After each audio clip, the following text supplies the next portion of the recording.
से कहना धन निरंकार जी। स्थान काशी। संत कबीर की कुटिया के बाहर का दृश्य।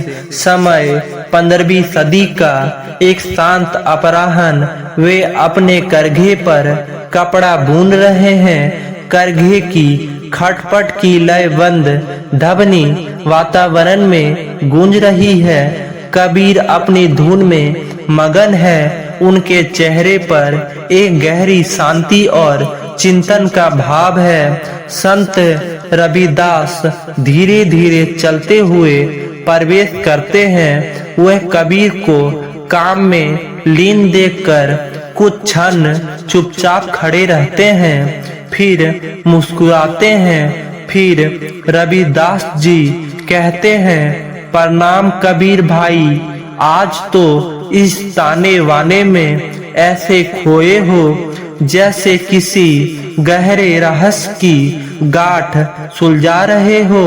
कबीर करघा रोककर रविदास की ओर देखकर प्रसन्न होते हैं और कहते हैं, अरे रविदास, आओ आओ बैठो, तुम ठीक समय पर आए। मैं इस जगत के ताने वाने को ही तो समझने का यत्न कर रहा था। यह संसार भी तो एक करघा ही है जहाँ सांसों के धागे से जीवन बुना जा रहा है, पर बुनने वाला कौन है यह कोई नहीं जानता। तुम बताओ कहाँ से आना हुआ। रविदास कहते हैं, भाई मैं घाट की ओर से ही आ रहा था। आज वहाँ बड़ा जमघट था। कोई पत्थर की मूरत को पंचामृत से स्नान कर रहा था। कोई सूर्य को देख हाथ जोड़े खड़ा था। सबकी आंखों में गहरी श्रद्धा थी। वह सब अपने अपने ईश्वर को रिझाने में लगे थे।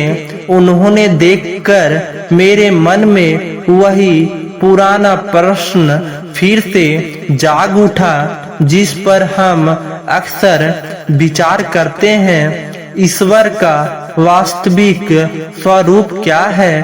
क्या वह कोई आकार है जिसे यह लोग पूज रहे हैं, या वह निरंकार है जिसे हम और आप अनुभव करते हैं? सत्य क्या है? कबीर एक तीक्ष्ण दृष्टि से रविदास को देखते हुए कहते हैं, रविदास, तुमने प्रश्न नहीं, इस जगत का सबसे बड़ा भ्रम सामने रख दिया है।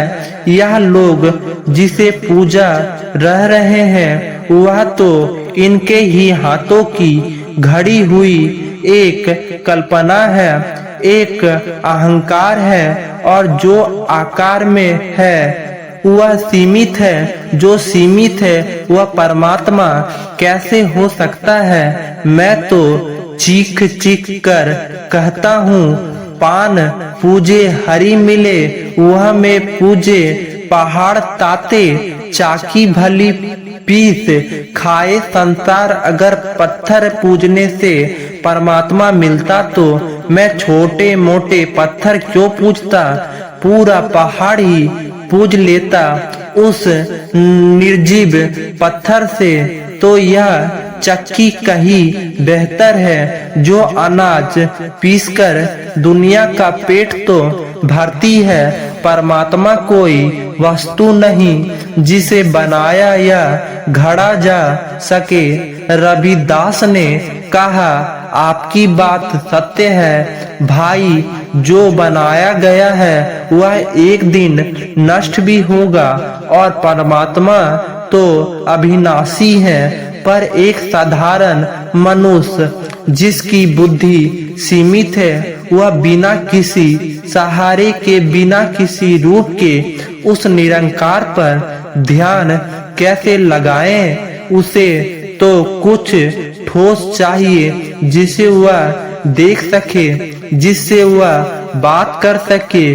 क्या यह मूर्तियां उस निरंकार तक पहुंचने का एक साधन मात्र नहीं हो सकती? कबीर दृष्टता से कहे कैसा साधन रविदास, यह साधन नहीं, यह तो सबसे बड़ी बाधा है, यह भटकाव है। लोग स्थान को ही साधन मान बैठे हैं। वह उस निरंकार को खोजने निकले थे और एक आकार में आकर अटक गए। वह भूल गए कि जिस परमात्मा की वे बात करते हैं उसका गुण क्या है। क्या परमात्मा जन्म लेता है? नहीं। क्या उसकी मृत्यु होती है? नहीं। जाके मोह माथा? नहीं। ना ही रूप कुरूप पास्ते पात्र ऐसा तत्व अनूप, उसका ना कोई मुंह है ना माथा, ना वह सुंदर है ना कुरूप, हुआ तो फूल की सुगंध से भी सूक्ष्म है। ऐसा है वह अनुमम तत्व। अब तुम ही बताओ, क्या पत्थर की मूरत में यह गुण है? पत्थर तो घड़ा जाता है, वह टूट भी सकता है, पुरान भी होता है, तो वह परमात्मा कैसे हुआ? रविदास गहन चिंतन में डूबकर कहने लगे, अरे आपने सत्य कहा, आकार तो सीमाओं का बंध है, जो भी आकार में है वह देश और काल में बांधा है, जबकि परमात्मा तो अनंत है, कालातीत है। मैंने भी तो यह अनुभव किया है कि वह किसी मंदिर या मूर्ति में नहीं बल्कि घट घट में वास करता है। प्यारे प्यारे साथ संगत जी, बड़े प्यार से कहिए धन्य निरंकार जी।